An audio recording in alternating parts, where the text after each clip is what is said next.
Assalamualaikum warahmatullahi wabarakatuh.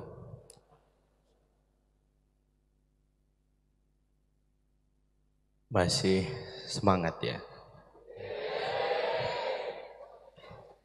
Kencang ya. Alhamdulillah. Semoga tidak hanya malam hari ini, tapi istiqomah selama belajar di Asuniyah. Semangatnya tetap sama. Bismillahirrahmanirrahim. Alhamdulillahirrabbilalamin. Wassalatu wassalamu ala Sayyidina wa habibina wa syafiina wa maulana Muhammadin sallallahu alaihi wasallam. Rabbi shrah li sadri wa yassir li amri wa ahlul 'uqdatam min lisani yafqahu qawli. Subhanaka la ilma lana illa ma 'allamtana. Innaka antal alimul hakim wa tub 'alaina innaka antat tawwabur rahim. Amma ba'du. Saya baru diberitahu sejam sebelum acara ini mulai. Jadi agak kaget juga ya. Agak kaget. Saya ditelepon oleh Buya Ghadim, diminta untuk menggantikan cerita-cerita ke adik-adik santri Asuniyah. Acaranya dalam rangka Maulid plus untuk persiapan pemulangan dalam rangka libur Maulid Nabi Muhammad Sallallahu Alaihi Wasallam.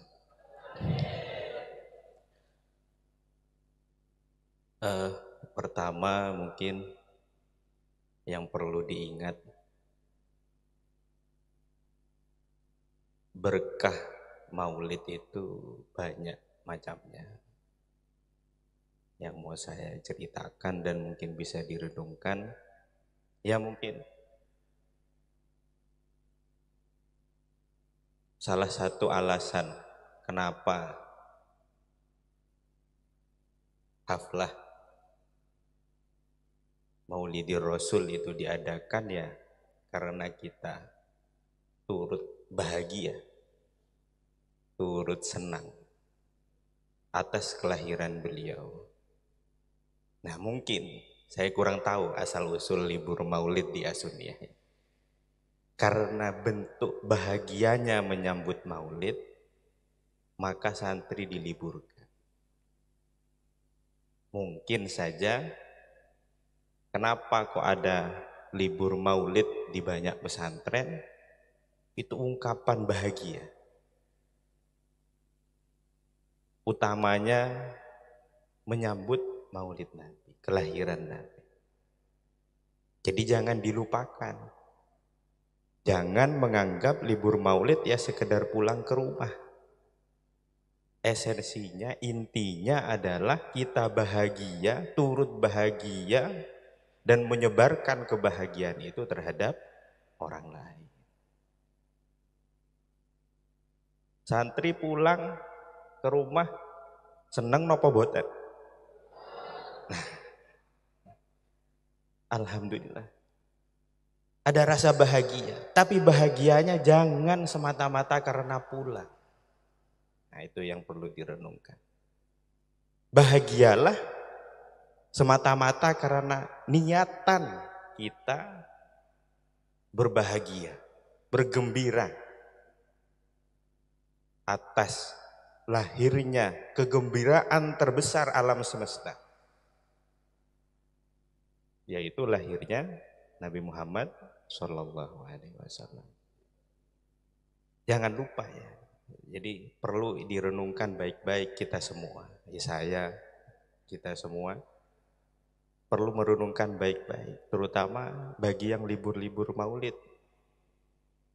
yang mendapatkan jatah libur Maulid. Jangan senang-senang membabi buta. Ingat, yang kita peringati yang kita senangi, yang kita rayakan kelahirannya itu Nabi Muhammad. Jangan sampai niatan baik itu yang mungkin oleh para almarhumin dijadikan niatan utama, lalu dikesampingkan oleh santri-santrinya.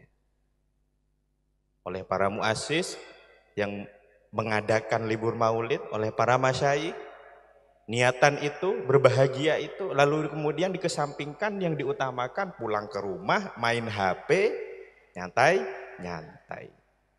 Jangan dibalik, jangan dibalik. Karena itulah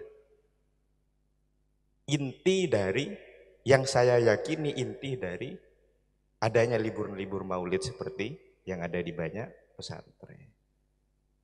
Banyak macamnya memang. Berbahagia dalam Maulidur Rasul itu. Berbahagia karena kelahiran Nabi itu banyak macamnya. Di rumah, di situ Bondo, itu gak libur. Nah, makanya banyak macamnya. Tapi mungkin bagi yang meliburkan salah satunya yaitu niatan utamanya. Apalagi niatan utamanya kalau bukan itu. Makanya jangan dinodai terus sampean pulang ke rumah hanya HP-an. Di mana tuh tak meneladani Kanjeng Nabi? Dari kegiatan HP-an saja, dari kegiatan jalan-jalan, ibadahnya lupa, ya, akhlaknya. Di mana letak kita gembiranya itu di mana? Jangan sampai khianat ya. Hati-hati. Jangan sampai pulang ke rumah niatan bagus, bergembira karena kelahiran Nabi, kita khianati dengan melakukan hal-hal yang tidak diajarkan oleh Nabi atau bahkan dilarang oleh Kanjeng Nabi. Kalau ternyata itu yang dilakukan, naudzubillah min dzalik. Itu tanda-tanda khianat. Pura-pura saja, pura-pura bahagia dengan kelahiran Nabi. Tapi yang dilakukan amaliyahnya ternyata berbeda dengan yang diajarkan Kanjeng Nabi. Karena mendadak saya cari bekalnya juga mendadak. Nah ini ada sedikit bekal ya yang mungkin bisa direnungkan. Jadi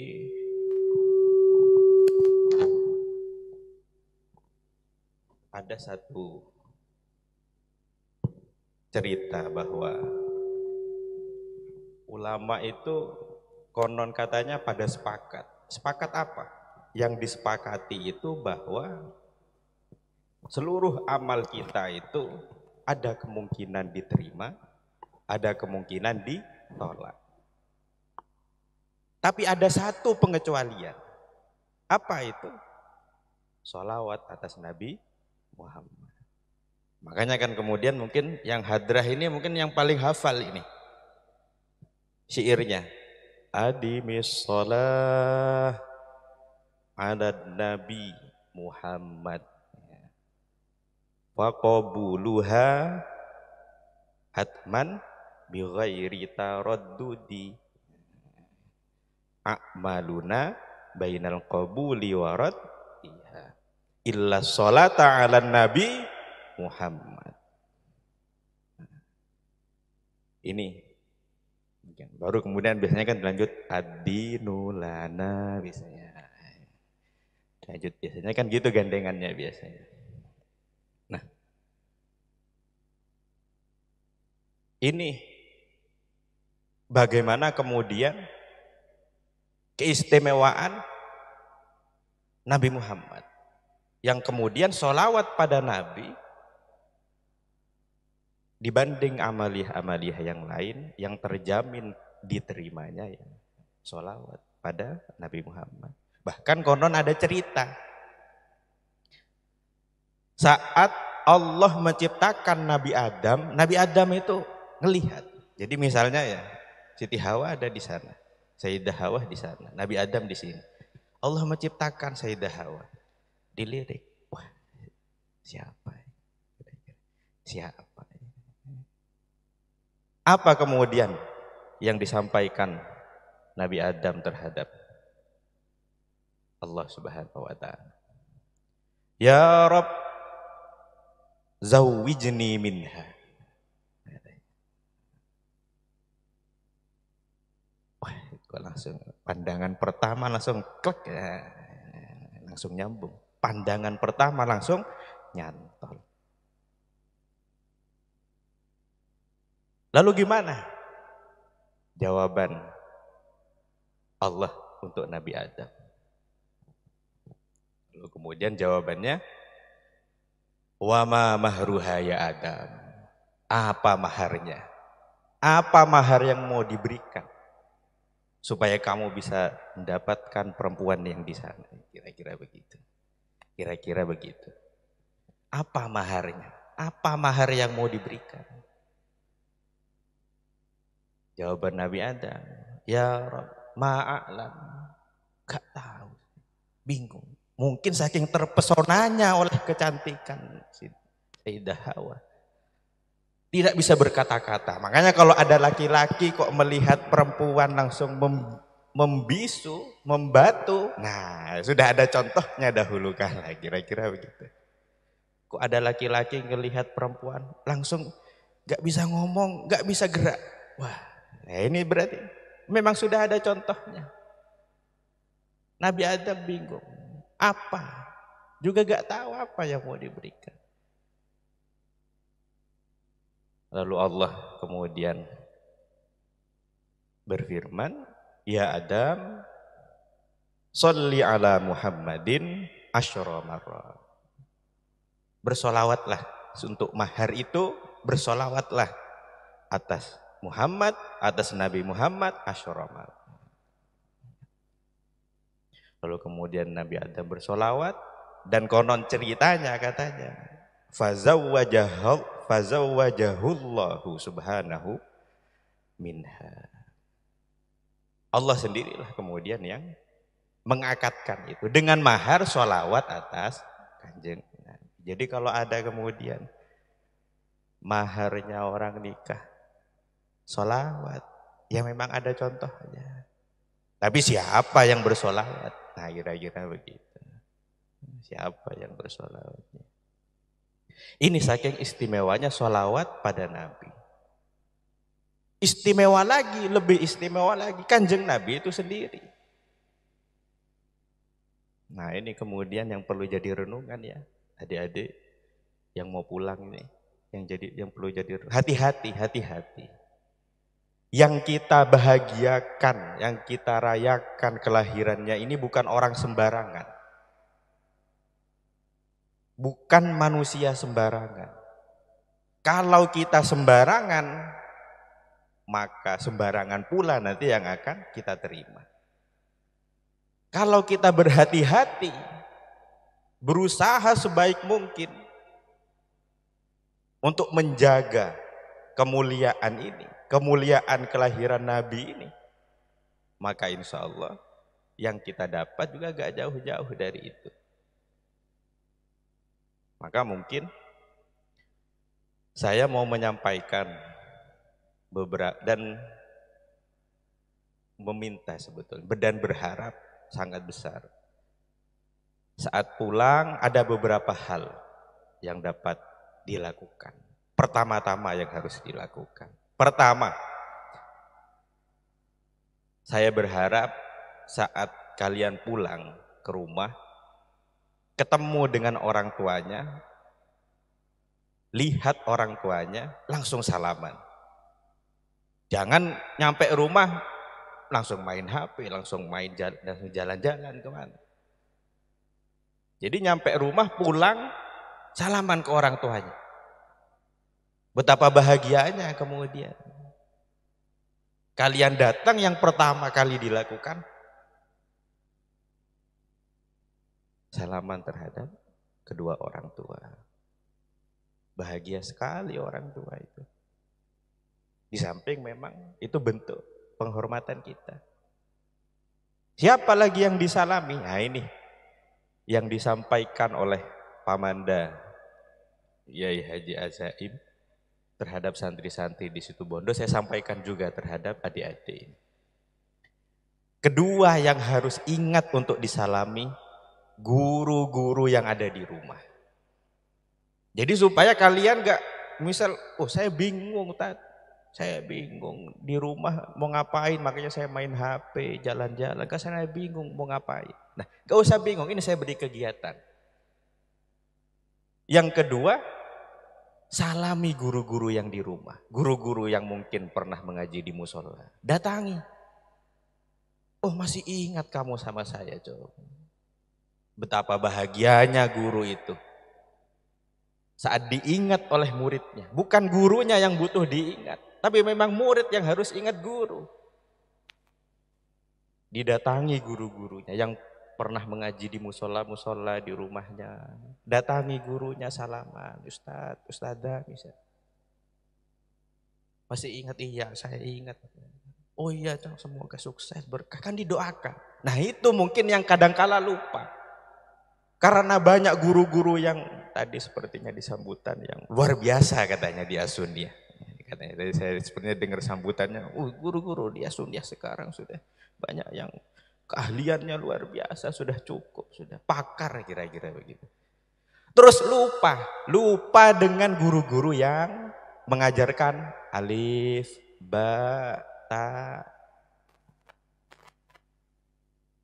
Jangan lupa. Mereka yang mengajarkan. Ya kalau kalian mengaji ke ibunya, ya sudah benar, udah pertama kali ke ibunya. Ke orang tuanya ya ke orang tuanya. Jangan lupakan guru-guru yang mengajarkan dasar-dasar, khususnya dasar-dasar ilmu agama. Yang ada di rumah itu mungkin yang kadang kala lupa. Karena terpesona oleh kemilau pakar-pakar yang ada di pondok, lalu kemudian lupa terhadap guru-gurunya yang mengajarkan dasar-dasar ilmu agama. Jangan lupa. Makanya saya beri kegiatan kepada kalian. Datangi guru-guru yang mengajarkan kalian dasar-dasar ilmu agama, salaman. Terima kasih Ustadz. Terima kasih Ustadzah. Jenengan sudah mengajarkan saya dasar-dasar untuk saya bawa ke pesantren. Nah ini mungkin yang kadangkala lupa dan mungkin juga mempengaruhi keberkahan ilmu. Sanggup kira-kira? Sanggup? Oh, kok sudah ada yang tepar ini. Sanggup nopo boten? Nah, ingat ya, laki-laki itu yang dipegang ucapannya. Ya kalau nggak bisa dipegang ucapannya ya jangan-jangan ya bukan laki-laki. Barusan sudah saya dengar banyak yang bilang sanggup.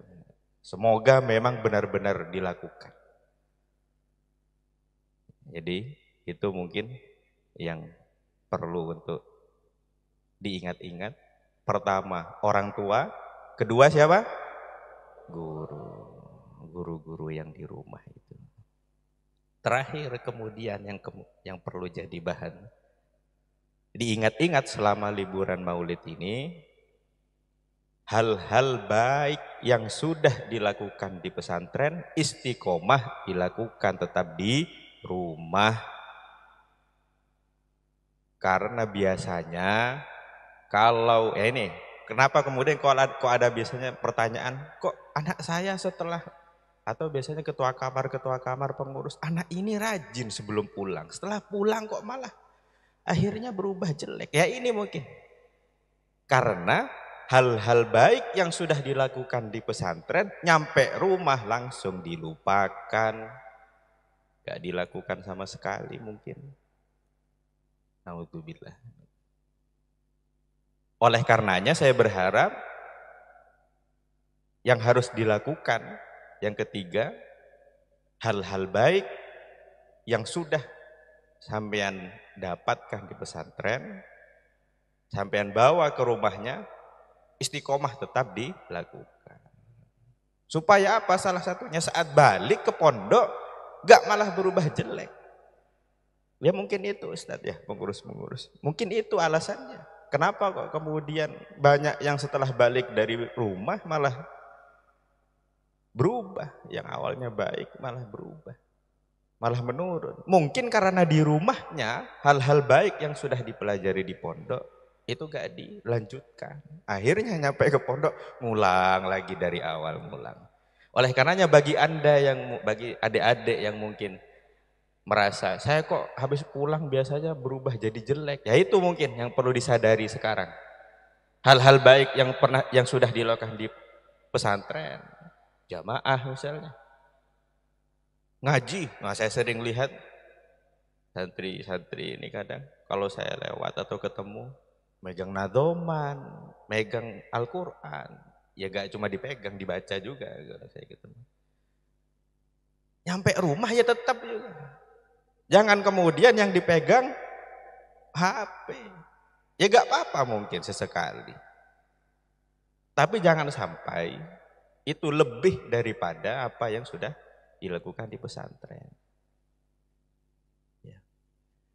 Di pesantren yang diikuti pengajian, di rumah yang ditonton, nah itu tanda tanya Mas. Saya kan nggak tahu kalian nonton apa nyampe rumah itu.